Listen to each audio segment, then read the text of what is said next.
शुक्लाम्बरधरं विष्णुं शशिवर्णं चतुर्भुजं प्रसन्नवदनं ध्यायेत् सर्वविघ्नोपशान्तये। व्यासं वसिष्ठनप्तारं शक्तेः पौत्रमकल्मषं पराशरात्मजं वन्दे शुकतातं तपोनिधिं। व्यासाय विष्णुरूपाय व्यासरूपाय विष्णवे नमो वै ब्रह्मनिधये वासिष्ठाय नमो नमः। अविकाराय शुद्धाय नित्याय परमात्मने सदैकरूपरूपाय विष्णवे सर्वजिष्णवे। यस्य स्मरणमात्रेण जन्म संसारबन्धनात् विमुच्यते नमस्तस्मै विष्णवे प्रभविष्णवे। ॐ नमो विष्णवे प्रभविष्णवे। श्रीवैशम्पायन उवाच श्रुत्वा धर्मानशेषेण पावनानि च सर्वशः युधिष्ठिरः शान्तनवं पुनरेवाभ्यभाषत। युधिष्ठिर उवाच किमेकं दैवतं लोके किं वाप्येकं परायणम् स्तुवन्तः कङ्कमर्चन्तः प्राप्नुयुर्मानवा शुभम्। को धर्मः सर्वधर्माणां भवतः परमो मतः किं जपन्मुच्यते जन्तुर्जन्म संसारबन्धनात्। श्रीभीष्म उवाच जगत्प्रभुं देवदेवमनन्तं पुरुषोत्तमम् स्तुवन्नाम सहस्रेण पुरुषः सततोत्थितः तमेव चार्चयन् नित्यं भक्त्या पुरुषमव्ययम् ध्यायन् स्तुवन् नमस्यं च यजमानस्तमेव च अनादिनिधनं विष्णुं सर्वलोकमहेश्वरम् लोकाध्यक्षं स्तुवन् नित्यं सर्वदुःखातिगो भवेत्। ब्रह्मण्यं सर्वधर्मज्ञं लोकानां कीर्तिवर्धनम् लोकनाथं महद्भूतं सर्वभूतभवोद्भवम् एष मे सर्वधर्माणां धर्मोऽधिकतमो मतः यद्भक्त्या पुण्डरीकाक्षं स्तवैरच्चेन्नरः सदा। परमं यो महत्तेजः परमं यो महत्तपः परमं यो महद्ब्रह्म परमं यः परायणम् पवित्राणां पवित्रं यो मङ्गलानां च मङ्गलम् दैवतं देवतानां च भूतानां यो व्ययः यतः सर्वाणि भूतानि भवन्त्यादियुगागमे यस्मिंश्च प्रलयं यान्ति पुनरेव युगक्षये तस्य लोकप्रधानस्य जगन्नाथस्य भूपते विष्णोर्नाम सहस्रं मे शृणु पापभयापहम्। यानि नामानि गौणानि विख्यातानि महात्मनः ऋषिभिः परिगीतानि तानि वक्ष्यामि भूतये। ऋषिर्नाम्नां सहस्रस्य वेदव्यासो महामुनिः छन्दोऽनुष्टुप् तथा देवो भगवान् देवकीसुतः अमृतांशुद्भवो बीजं शक्तिर्देवकी नन्दनः त्रिसामाहृदयं तस्य शान्त्यर्थे विनियुज्यते। विष्णुं जिष्णुं महाविष्णुं प्रभविष्णुं महेश्वरम् अनेकरूपदैत्यान्तं नमामि पुरुषोत्तमम्। अस्य श्रीविष्णोर्दिव्यसहस्रनामस्तोत्रमहामन्त्रस्य श्रीवेदव्यासो भगवान् ऋषिः अनुष्टुप्छन्दः श्रीमहाविष्णुः परमात्मा श्रीमन्नारायणो देवता अमृतांशुद्भवो भानुरिति बीजम् देवकी नन्दन श्रेष्ठेति शक्तिः उद्भवः क्षोभणो देव इति परमो मन्त्रः शङ्खबृन्नन्दकी चक्रीति कीलकम् शार्ङ्गधन्वा गदाधर इत्यस्त्रम् रथाङ्गपाणिरक्षोभ्य इति नेत्रम् त्रिसामासामगः सामेति कवचम् आनन्दम् परब्रह्मेति योनिः ऋतुः सुदर्शनकाल इति दिग्बन्धः श्रीविश्वरूप इति ध्यानम् श्रीमहाविष्णुप्रीत्यर्थे सहस्रनाम जपे विनियोगः। ध्यानम् क्षीरोदन्वत्प्रदेशे शुचिमणिविलसत्सैकते मौक्तिकानाम् माला क्लुप्तासनस्थस्फटिकमणिनिभैर्मौक्तिकैर्मण्डिताङ्गः शुभ्रैरभ्रैरदभ्रैरुपरि विरचितैर्मुक्तपीयूषवर्षैः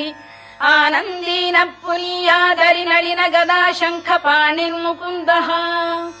भूः पादौ यस्य नाभिर्वियदसुरनिलश्चन्द्रसूर्यौ च नेत्रे कर्णावाशा शिरोद्यौर्मुखमपि दहनो यस्य वास्तेयमब्धिः अन्तस्थम् यस्य विश्वम् सुरनरखगो भोगि गन्धर्व दैत्यैः चित्रम् रम्यते तम् त्रिभुवन वपुषम् विष्णुमीशम् नमामि। ॐ नमो भगवते वासुदेवाय। शान्ताकारम् भुजगशयनम् पद्मनाभम् सुरेशम् विश्वाधारम् गगनसदृशम् मेघवर्णम् शुभाङ्गम् लक्ष्मीकान्तम् कमलनयनम् योगिहृद्ध्यानगम्यम् वन्दे विष्णुम् भवभयहरम् सर्वलोकैकनाथम्। मेघश्यामम् पीतकौशेयवासम् श्रीवत्साङ्कम् कौस्तुभोद्भासिताङ्गम् पुण्योपेतम् पुण्डरीकायताक्षम् विष्णुम् वन्दे सर्वलोकैकनाथम्। नमः समस्तभूतानामादिभूताय भूभृते अनेकरूपरूपाय विष्णवे प्रभविष्णवे सशङ्खचक्रम् सकिरीटकुण्डलम् सपीतवस्त्रम् सरसीरुभेक्षणम् सहारवक्षस्थलशोभिकौस्तुभम् नमामि विष्णुम् शिरसा चतुर्भुजम्।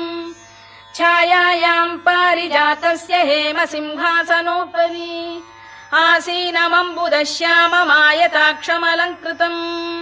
चन्द्राननम् चतुर्बाहुम् श्रीवत्साङ्कितवक्षसम्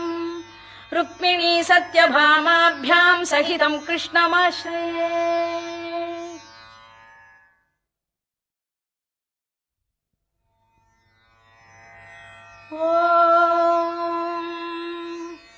विश्वम् विष्णुर्वषत्कारो भूतभव्य भवत्प्रभुः भूतकृद्भूतभृद्भावो भूतात्मा भूतभावनः भूतात्मा परमात्मा च मुक्तानाम् परमागतिः अव्ययः पुरुषः साक्षी क्षेत्रज्ञोऽक्षर एव च योगो योगविदाम् नेता प्रधानपुरुषेश्वरः नारसिंहवपुः श्रीमान् केशवः पुरुषोत्तमः सर्वः शर्वः शिवस्थाणुर्भूतादिर्निधिरव्ययः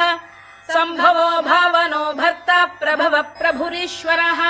स्वयम्भूः शम्भुरादित्यः पुष्कराक्षो महास्वनः अनादिनिधनो धाता विधाता धातुरुत्तमः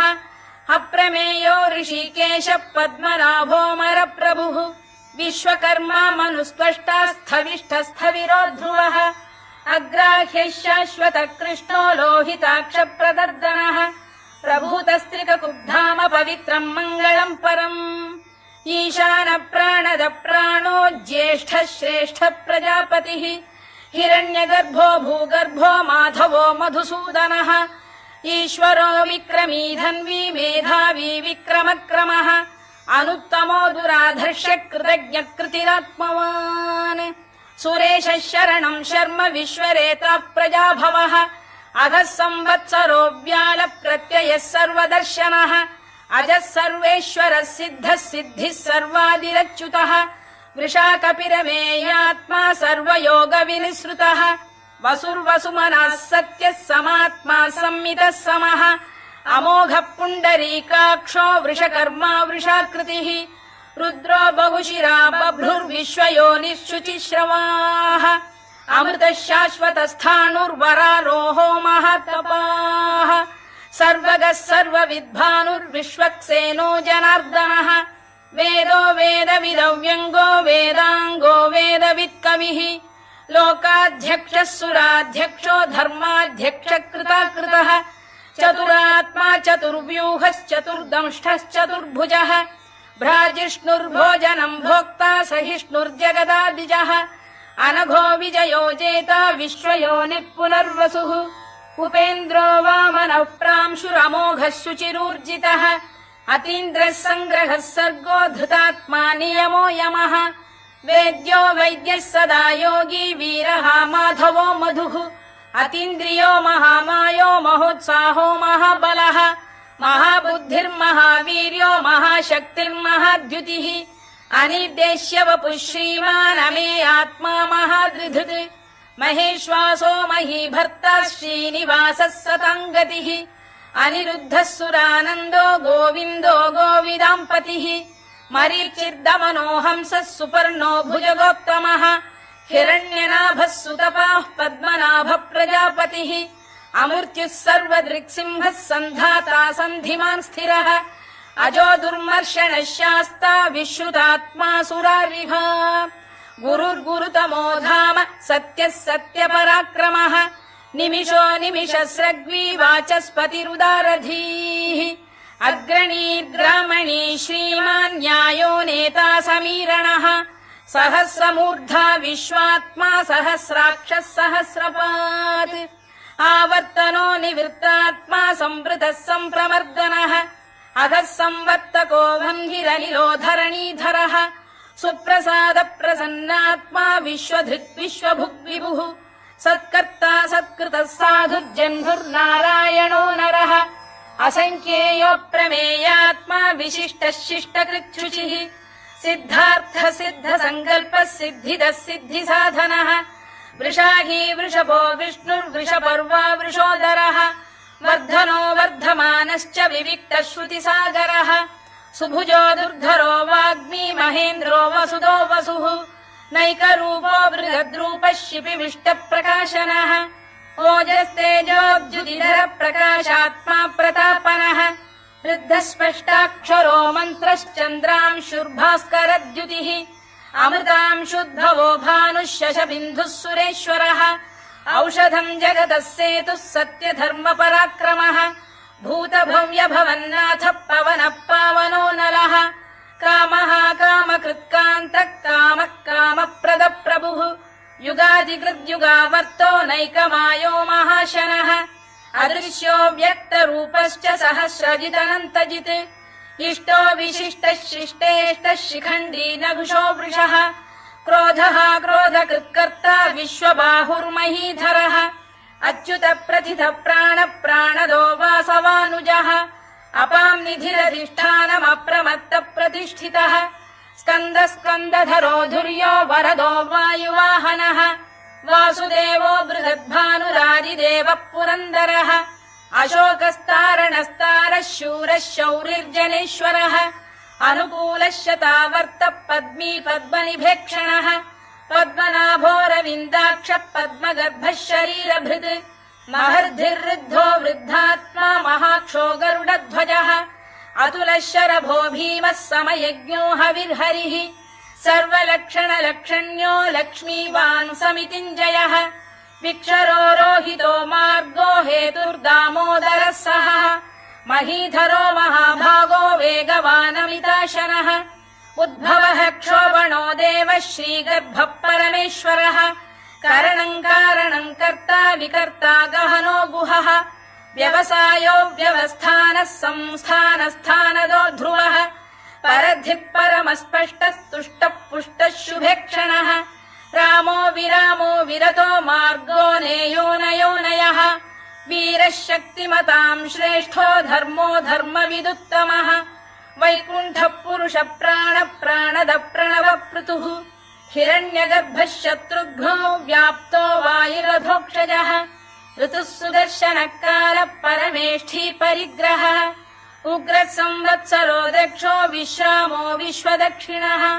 विस्तारस्थावरस्थाणुः प्रमाणम् बीजमव्ययम् अर्थोऽनर्थो महाकोशो महाभोगो महाधनः अनिर्विण्णस्थविष्ठो भूर्धर्मयूपो महामखः नक्षत्रनेमिर्नक्षत्री क्षमः क्षामः समीहनः यज्ञयुज्यो महेद्यश्च क्रतुः सत्रम् सताम् गतिः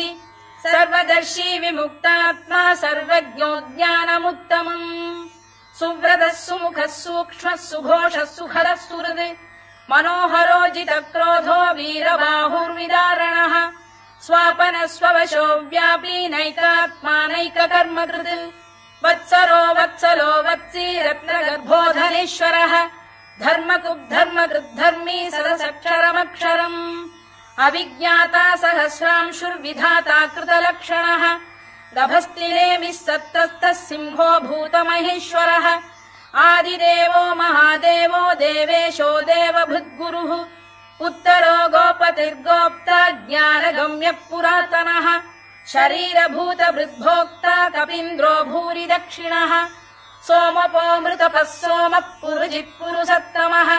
विनयो जयः सत्यसन्धो दाशार्हः सात्वताम् पतिः जीवो विनयिता साक्षी मुकुन्दोमित विक्रमः अम्भो निधिरनन्तात्मा महोदधिशयोऽन्तकः अजो महार्घ स्वाभाव्यो जिता मित्र प्रमोदनः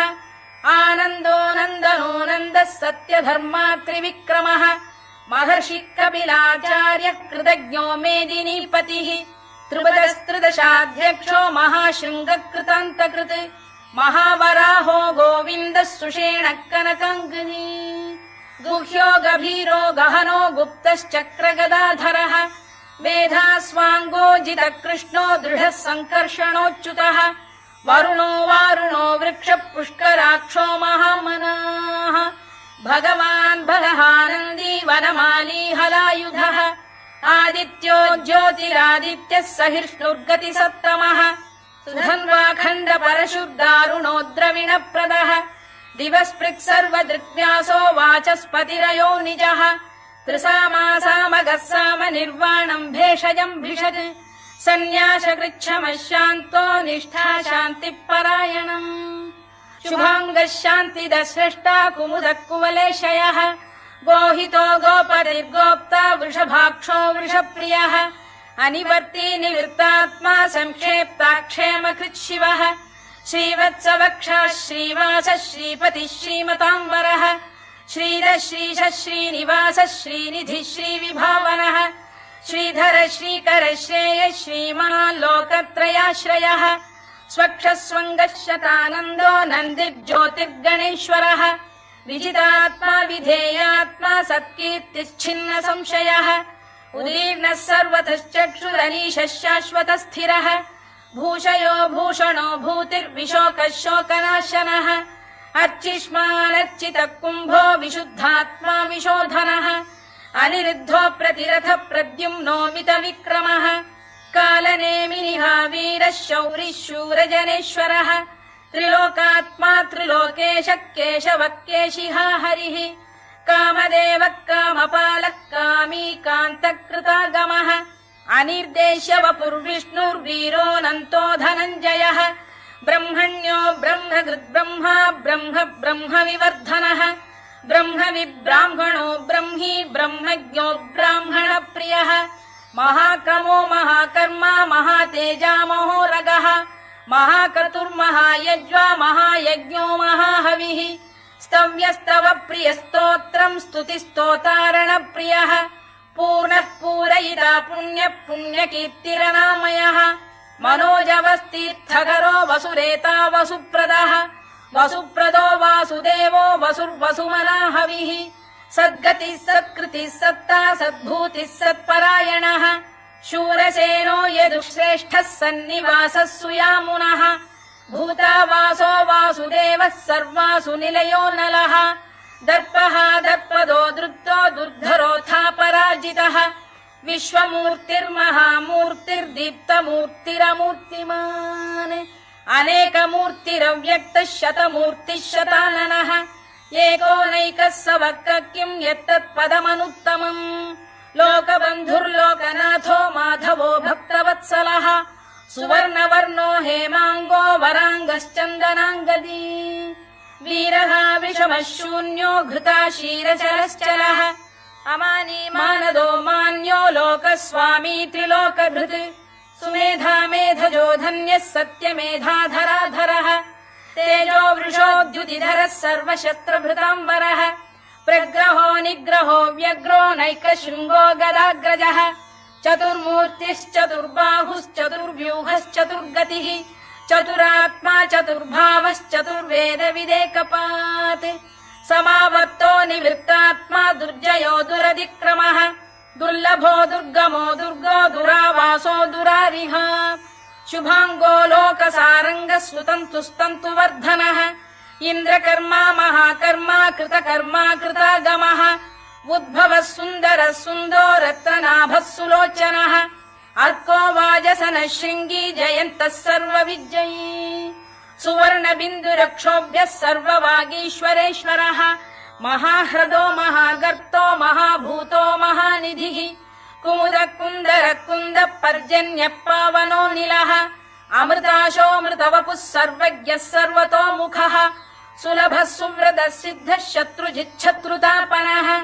न्यग्रोधोदुम्बरोश्चत्तश्चाणूरान्ध्रैषूदनः सहस्रार्चिः सप्तजिह्वः सप्तैधा सप्तवाहनः अमूर्तिरनघोचिन्त्यो भयगृद्भयनाशनः अणुबृहत्कृशस्थूलो गुणभिर्निर्गुणो महान् अधृतस्वधृतस्वास्य प्राग्वंशो वंशवर्धनः भारभृत्कथितो योगी योगीशः सर्वकामदः आश्रमश्रमणः क्षामः सुपर्णो वायुवाहनः धनुर्धरो धनुर्वेदो दण्डो दमयिता दमः अपराजितः सर्वसहो नियन्ता नियमो यमः सत्त्ववान् सात्विकः सत्यः सत्यधर्मपरायणः अभिप्रायप्रियार्होरः प्रियकृत्प्रीतिवर्धनः विहाय सगतिर्ज्योतिः सुरुचिर्कुतभुग्विभुः रविर्विरोचनः सूर्यः सवितारविलोचनः अनन्तो हुतभुग्भोक्ता सुखदो नैकजोऽग्रजः अनिर्विण्णः सदामर्षी लोकाधिष्ठानमद्भुतः सनात्सनातनतमः कपिलः कपिरव्ययः स्वस्तिदः स्वस्तिकृत् स्वस्ति स्वस्ति भुक् स्वस्ति दक्षिणः अरौद्रः कुण्डली चक्री विक्रम्यूर्जितशासनः शब्दातिकः शब्दसः शिशिरः शर्वरीकरः अक्रूरपेशलो दक्षो दक्षिणः क्षमिणाम्बरः विद्वत्तमो वीतभयः पुण्यश्रवणकीर्तनः उत्तारणो दुष्कृतिः पुण्यो दुःस्वप्ननाशनः वीरः रक्षणः सन्तो जीवनः पर्यवस्थितः अनन्तरूपोऽनन्तः श्रीर्जितमन्युर्भयापहः चतुरश्रो गभीरात्मा विदिशो व्यादिशो दिशः अनाधिर्भूर्भुवो लक्ष्मी सुवीरो रुचिराङ्गदः जननो जनजन्मादिर्भीमो भीमपराक्रमः आधारनिलयो धाता पुष्पहास प्रजागरः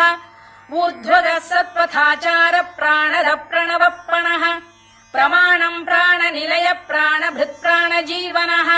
तत्त्वम् तत्त्वविदेकात्मा जन्म मृत्युजरातिगः भूर्भुवः स्वस्तरुस्तारः सविता प्रपितामहः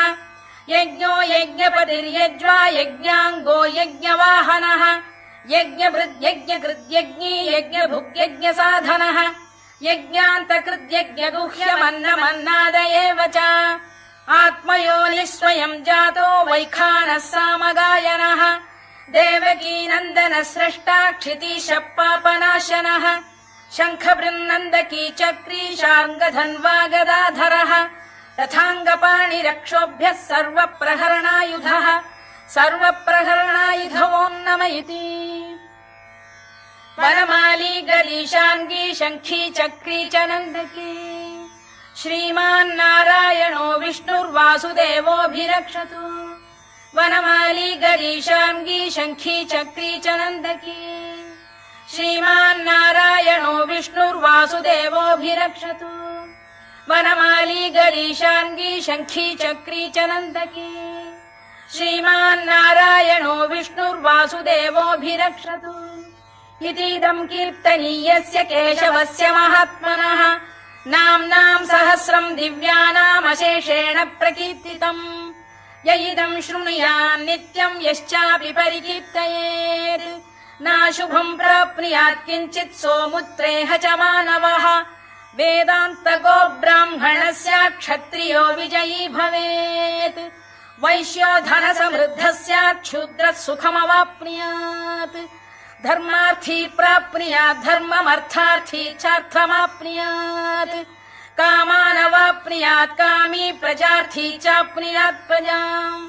भक्तिमान् यः सदोत्थाय शुचिस्तद्गतमानसः सहस्रम् वासुदेवस्य नाम्नामेतत् प्रकीर्तयेत् यशः प्राप्नोति विपुलम् याति प्राधान्यमेव च अचलाम् श्रियमाप्नोति श्रेयः प्राप्नोत्यनुत्तमम् न भयम् क्वचिदाप्नोति वीर्यम् तेजश्च विन्दति भवत्यरोगोद्युतिमान् बलरूपगुणान्वितः रोगार्तो मुच्यते रोगात् बद्धो मुच्येत बन्धनात् भयान्मुच्येत भीतस्तु मुच्येतापन्न आपदः दुर्गाण्यतितरत्याशु पुरुषः पुरुषोत्तमम् सुवन्नाम सहस्रेण नित्यम् भक्तिसमन्वितः वासुदेवाश्रयो मर्त्यो वासुदेवपरायणः सर्वपापविशुद्धात्मा याति ब्रह्म सनातनम् न वासुदेव भक्तानामशुभम् विद्यते क्वचित् जन्म मृत्युजरा व्याधि भयम् नैवोपजायते इमं स्तवमधीयान श्रद्धा भक्ति समन्वितः युज्येतात्मसुखक्षान्ति श्रीधृति स्मृति कीर्तिभिः न क्रोधो न च मात्सर्यम् न लोभो न शुभा मतिः भवन्ति कृतपुण्यानाम् भक्तानाम् पुरुषोत्तमे द्यौः स चन्द्रार्कनक्षत्राखम् दिशो भूर्महो दधिः वासुदेवस्य वीर्येण विधृतानि महात्मनः ससुरासुरगन्धर्वम् स यक्षोरगराक्षसम् जगत्वशे वर्ततेदम् कृष्णस्य सचराचरम् इन्द्रियाणि मनो बुद्धिः सत्त्वम् तेजो बलम् धृतिः वासुदेवात्मकान्याहुः क्षेत्रम् क्षेत्रज्ञ एव च सर्वागमानामाचार प्रथमम् परिकल्पते आचार प्रभवो धर्मो धर्मस्य प्रभुरच्युतः ऋषयः पितरो देवा महाभूतानि धातवः जङ्गमा जङ्गमम् चेदम् जगन्नारायणोद्भवम् योगो ज्ञानम् तथा साङ्ख्यम् विद्या शिल्पादिकर्म च वेदाः शास्त्राणि विज्ञानमेतत् सर्वम् जनार्दनात् एको विष्णुर्महद्भूतम् पृथग्भूतान्यनेकशः त्रीन् लोकान् व्याप्य भूतात्मा भुङ्क्ते विश्वभुवव्ययः इमम् स्तवम् भगवतो विष्णोर्व्यासेन कीर्तितम् पठेद्य इच्छेत् पुरुषः श्रेयत् प्राप्तुम् सुखानि च विश्वेश्वरमजम् देवम् जगतः प्रभुमव्ययम् भजन्ति ये पुष्कराक्षम् न ते यान्ति पराभवम् न ते यान्ति पराभवम् ओन्नम इति अर्जुनोवाच पद्मपत्र विशालाक्ष पद्मनाभसुरोत्तमा भक्तानामनुरक्तानाम् त्राता भव जनार्दन श्रीभगवानुवाच यो माम् नाम सहस्रेण स्तोतुमिच्छति पाण्डव सोऽहमेकेन श्लोकेन स्तुत एव न संशयः स्तुत एव न संशयोऽन्नम इति व्यास उवाच वासनाद्वासुदेवस्य वासितम् भुवनत्रयम् सर्वभूतनिवासोऽसि वासुदेव नमोऽस्तु ते वासुदेव नमोऽस्तु ते ओन्नम इति पार्वत्युवाच केनोपायेन लघुना विष्णोर्नाम सहस्रकम् पठ्यते पण्डितैर्नित्यम् श्रोतुमिच्छाम्यहम् प्रभो ईश्वर उवाच श्रीराम राम रामेति रमे रामे मनोरमे सहस्रनाम तत्तुल्यम् राम नाम वरानने श्रीराम राम रामेति रमे रामे मनोरमे सहस्रनाम तत्तुल्यम् राम नाम वरानने श्रीराम राम रामेति रमे रामे मनोरमे सहस्रनाम तत्तुल्यम् राम नाम वरानने राम नाम वरानन ओन्नम इति ब्रह्मोवाच नमोऽस्त्वनन्ताय सहस्रमूर्तये सहस्रपादाक्षि शिरोरुबाहवे सहस्रनाम्ने पुरुषाय शाश्वते सहस्रकोटियुगधारिणे नमः सहस्रकोटियुगधारिणे नम ओन्नम इति सञ्जय उवाच यत्र योगेश्वर कृष्णो यत्र पार्थो धनुर्धरः